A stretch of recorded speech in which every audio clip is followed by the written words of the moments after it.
Hey, good evening, everyone. I'm Akshit. I'm joined by my colleague and friend Wenyue.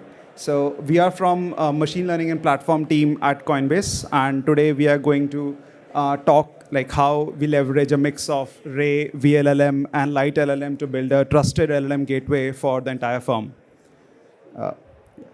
So, like before diving deep, like let's take a high-level look at how we classify GenAI use case at Coinbase. So typically, whenever we are developing any GenAI use case, we want to understand whether we are building, say, an internal-facing use case or an external-facing use case, because this has an impact on the design choices that we take downstream. Yeah. So, for example, for some of our external-facing use cases, we want to optimize on cost. We want to optimize on latencies. To give a typical example for, let's say, Coinbase customer support chatbot, right? We have very specific tasks for these use cases that we want the models to generate the response in a very particular format. We want certain guardrails to be always followed, and so on. So there's a lot more room to explore opportunities for smaller language models. Like, for example, let's say if I want to just run some style check, right? I don't really need like a trillion parameter model for that. We can very well use smaller language models for these use cases. Similarly, for our internal use cases, the challenge is different. We want to empower every team and every employee in Coinbase with not just one family of models, but with a variety of family of models. Could be like large language models, could be embedding models, re-rankers, knowledge tools, and so on. And the idea is that we want teams and employees to feel empowered to build these assistants in a completely self-served manner. Similarly, we also classify use cases on the basis of the knowledge that is fed into these applications.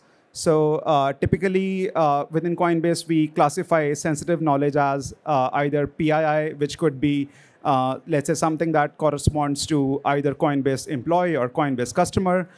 We also classify MNPI, which stands for material non-public information, as sensitive information. And for the use cases that are mostly around non-sensitive information, we are happy to send this knowledge to third-party LLM providers. But for use cases where, let's say, it's not possible to redact some sensitive information, like it's very hard to redact MNPI, we want to restrict the knowledge within Coinbase VPC, and that's where our self-hosted models come into play.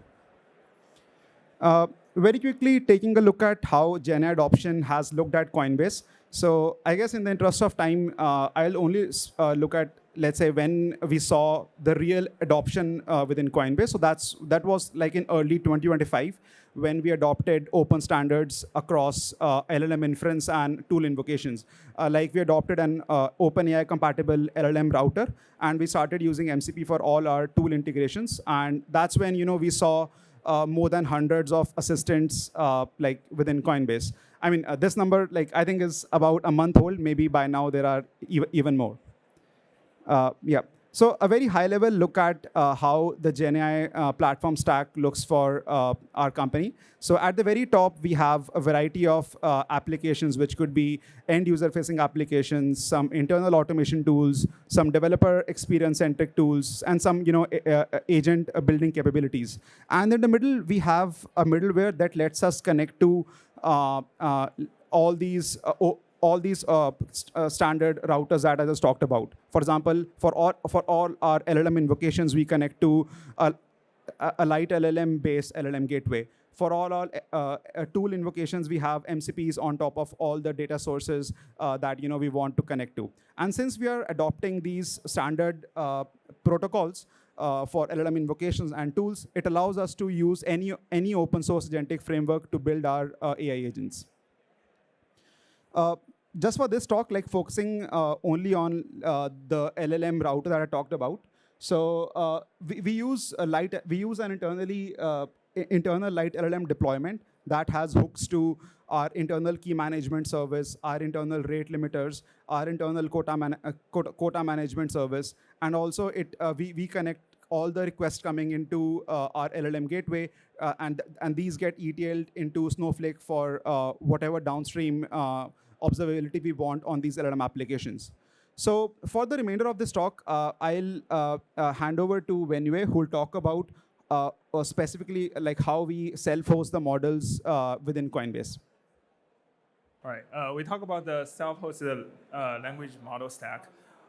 Inside of Coinbase, we host the models, either small language model or large language model together, as mentioned, for different kind of use cases.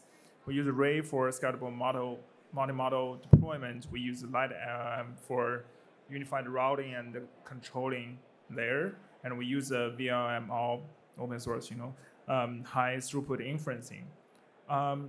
The benefits, as we mentioned before, the benefits of hosting the models fully within Coinbase VPC remove the data security concern.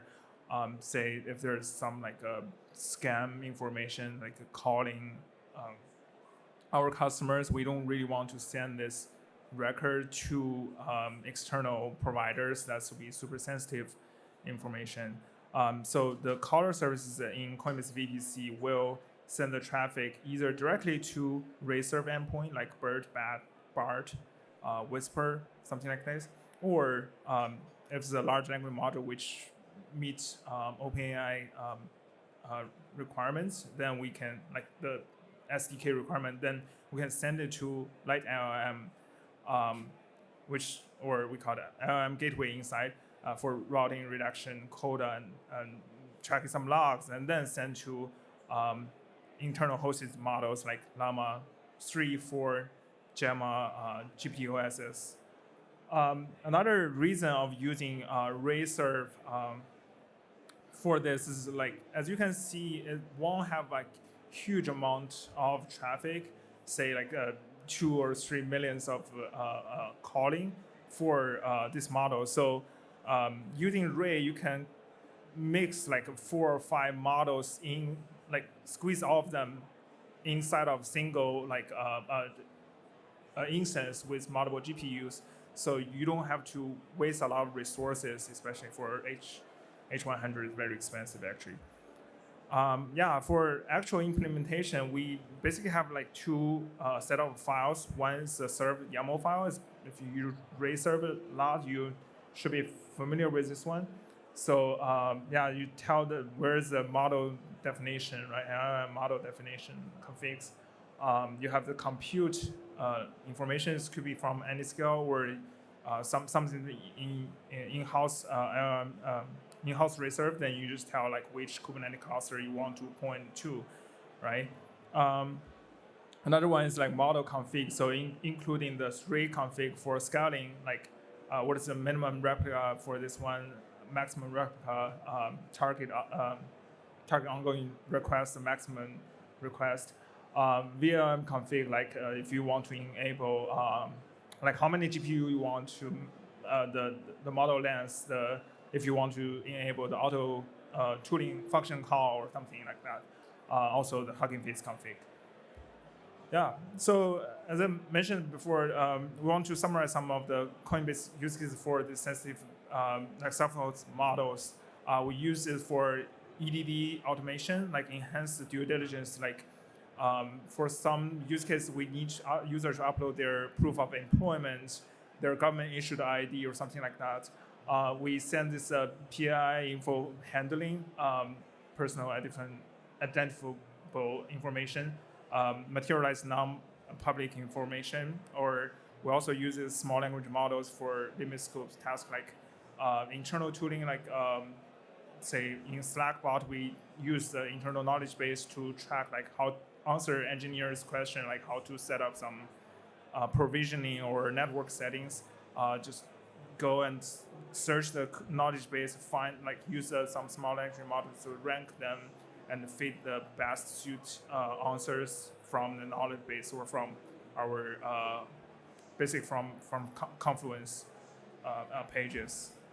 That's right. That's all. Thanks all for joining this session. We are hiring, so ML platform in Coinbase is hiring as well.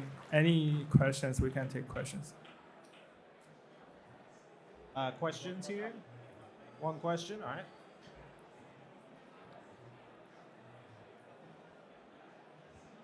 You're fired. Hey, for the Ray serve hosted models, does it also go via LiteLLM, or is it a separate endpoint? Sorry. Yeah, I can't hear you. The models behind Ray serve, does do the requests do that also go through LiteLLM? Yeah, LiteLLM is the distributor of traffic.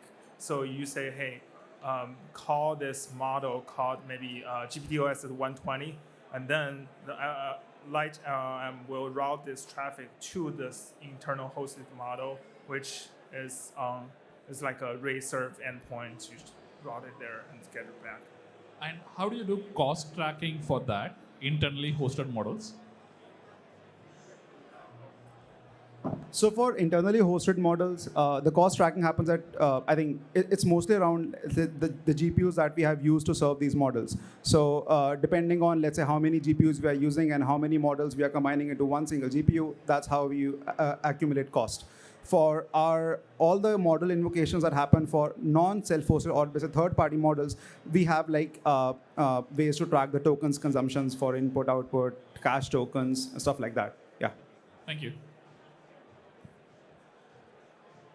For the gateway that you guys built, do you have to build any custom logic or it's all open source?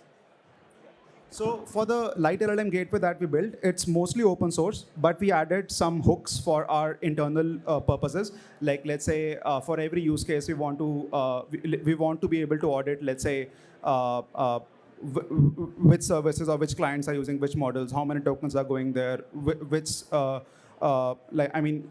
we don't want, let's say, one single client to exhaust all the quota that we have, let's say, for Anthropic models. So we do a lot of internal routing. We have like a lot of like internal hooks that we have added to this open source project. We also connect to our internal key management service. So essentially, let's say how you would invoke any OpenAI model. You go to OpenAI website, get a key. We have our own internal key management service where you can get keys and then use it to call any model, either an Anthropic model or an OpenAI model and so on. Yeah. I think we only have time for one more question. So we got one here, and then every other question would have to be off stage if the presenters have the time for that. Hello, this is Irene. So we are also using the LiteLLM in our company as a gateway for the external LLM serving. My main question is, in which case, we are thinking about like self-hosting as well, but cost consideration-wise, in which case that you would recommend start to do the self-hosting versus just using the other LLM service?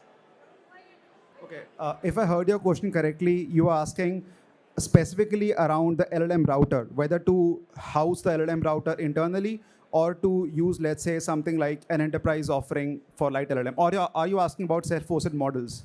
I'm more asking about, for example, self-hosting one LLM model internally, like not about the enterprise version of the LLM versus the open source one, but I'm asking like in which case that I should consider self-hosting an LLM, like using the GPUs, etc., rather than just calling the external APIs. Yeah.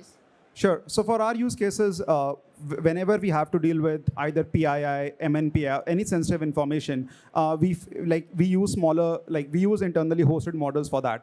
Also for like some of our end user facing use cases, right? So a lot of our end user facing use cases are like an amalgamation of different LLM invocations. Some LLM invocations just do very specific tasks. Let's say, do some very simple style check, a very simple, let's say, guardrail check or something like that. You don't need like a trillion parameter model for that as well, right? So it depends on like, what your scale is. So we wanted to add these LLM invocations to a lot of our end user facing use cases where the number of requests can be very high whenever there's a crypto bull run or so. So we found like cost optimization, like when we are using smaller language models in-house versus using, let's say, some third-party models, which could be like trillion parameter models, and the cost just goes up.